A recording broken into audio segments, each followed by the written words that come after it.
Hello there, I'm Chef Trevor, and I'm here to share with you one of my favorite springtime dishes, Romano Crusted chicken thighs with local black trumpet mushroom risotto and St. John Valley fiddleheads. It's simple, it's spring, and it's absolutely delicious. So let's get started.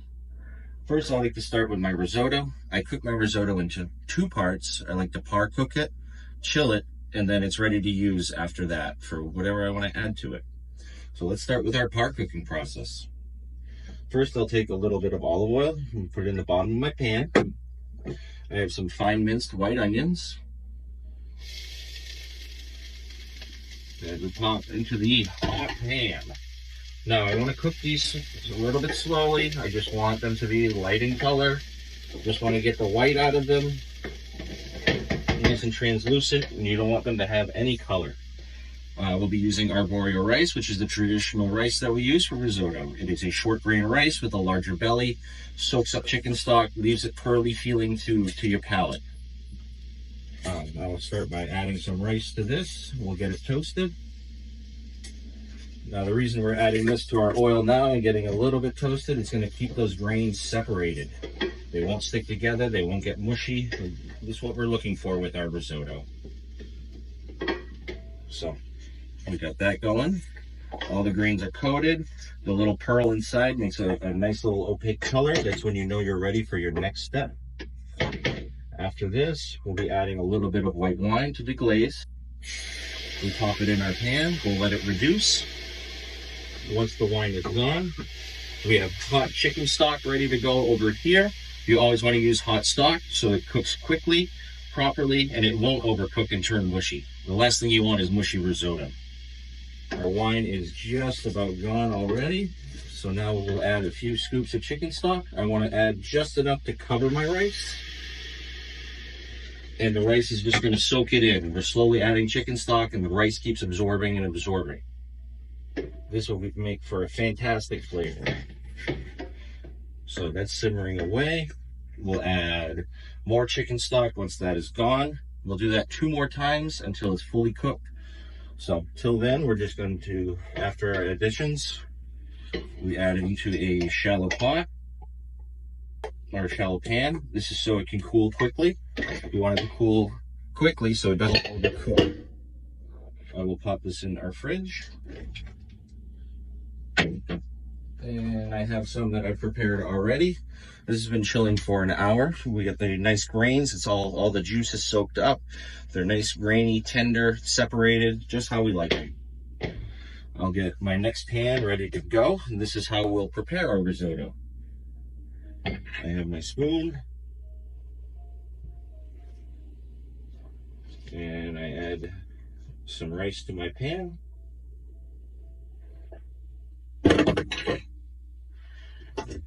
And then we'll give it a quick stir. We're going to add a little bit more chicken stock to our pan. This is to get it back, bring it back to life. It'll soak up once again and become a very delicious rice. What I'm adding to my rice today, I have some dried black trumpet mushrooms that I picked last year in the Bangor area. I'm not going to share where. It's my foraging secret. So these are mine. And I rehydrated them overnight. They come back beautifully, so I can have them throughout the year. So I'll add my mushrooms to my risotto, and we'll give that a quick stir. Now, you're always supposed to use a wooden spoon when you're making risotto. My Italian grandmother caught me using a metal spoon the first time I was doing it. She came over and hit me in the head with my wooden spoon and said, "Mingo, what's the matter with you? You're going to ruin the rice." So, needless to say, ever since then, I've been using a wooden spoon to stir my risotto. So while that is going, I'm going to turn my heat up a little bit here so that can get going. We're going to let that simmer. Let the rice soak up some more of that beautiful chicken stock. We'll head over to our fiddleheads. So these, my brother picked for me this week in northern Maine. They're from St. John Valley. Growing up there, we always, every spring, we go out and forage these. We pick 5-gallon bucket after 5-gallon bucket of these, blanch them, freeze them, and then we'd have them throughout the year. So this is my favorite way to have them. I like to put them in a small saute pan. And then I add a little bit of chicken stock as well. So this is to cook them down a little bit. I want them to be a little bit more tender than the original blanch I give them. but I don't want them to be mushy either. So I added some more stock, and then we'll add a pinch of salt. And then I made a mustard compound butter this week using chives from my garden, some fresh garlic, whole grain mustard, some seasoning, and just mixed it into the butter and made a nice stick of compound butter that I can add to meats, chickens. I'm trying it out with these fiddleheads here, and I think it's going to work out great. So now that our fiddleheads are going, we're going to let that reduce a little bit. I got my heats turned up. We'll get on to our chicken. So the chicken I have here are chicken thighs. I really like the chicken thighs. I feel they're juicy, full of flavor. I trimmed off the excess fat on the outside. I just want that nice piece of skin coating the thigh. It's going to get nice and crispy. You want the crispy chicken skin. You don't want soggy chicken skin. So I'm going to rest these over here. I make an all-around kind of seasoning. It's kosher salt, a little onion powder, garlic powder, and pepper. I like to use it in a lot of things. It's a good all-around seasoning. I've already seasoned the backside, so now I'm going to do the tops. I'm not too shy, pretty liberal with putting this on. And then I can set that aside. Next up, I'm going to be using Locatelli Romano cheese. It is from Italy. It's kind of like a Parmesan, but it's made with goat's milk instead. So it's got a tangier, saltier flavor to it, and it works fabulously in risottos, on top of pasta dishes, anything of that nature. So I have my grater, and I'm going to put plenty of cheese on top. Just shred it, let it do its thing. There, and those are covered. So these are now ready for the oven. I like to use my cast iron pans. I'm a big fan of these. See how the cheese is coated all over the chicken? This is going to crisp up, melt beautifully. The cheese is going to harden, makes a beautiful crust on top. So I get these into a nice hot 425-degree oven. They'll be about 20-25 minutes before they're done. Basically, I use my nose to check it, because when you start smelling that cheese, you start smelling that chicken, you're like, all right, those are ready. It's time for it to come out. Our risotto is simmering away right here. Nice pearls. We got the black trumpets in there. I'm also going to use some more Locatelli Romano in it. I have some fresh chives I just chopped from my garden. I picked this morning. And we'll finish it with a pat of butter. So we'll add our butter now to get this finished up.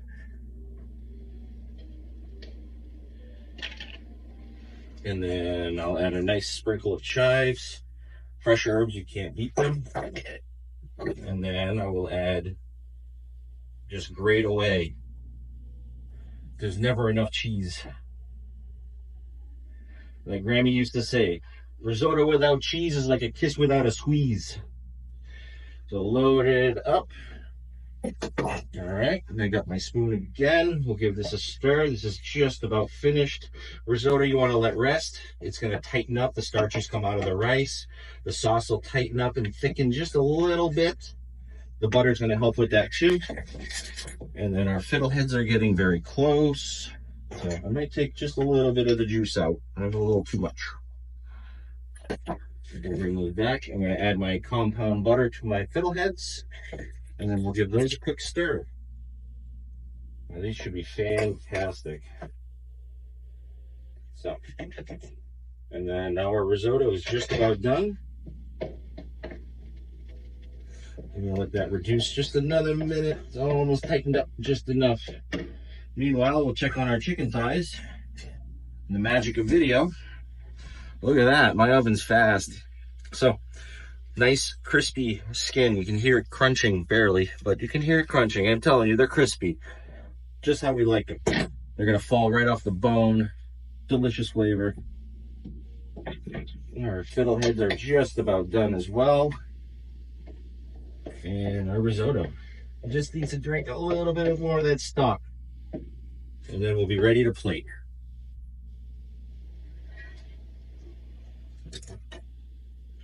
All right, our risotto is looking good. Oh, look at that. It just flows so nice. So we'll put that right in the center of the plate. Nice high stack. See how it sits nicely? And then I'll drape a few of my fiddleheads up and across the plate. And you gotta wash that That's that. Turn these off, get these out of the way. All right, and now we just got to put our beautiful, crispy chicken thighs right on top. All right, so far so good, right? Well, let's finish this thing up. Always needs more cheese. So I'll put a little extra shred around the plate. Give that a quick tap. And then hit it with some chives on top. And here we have it, everyone. This is my favorite springtime dish. Look at that. Crispy chicken thighs, black trumpet risotto, and St. John Valley Fiddleheads. Thank you so much for joining me. This was a lot of fun to do, and I'm excited to be speaking with you soon. Have a great day. Thank you.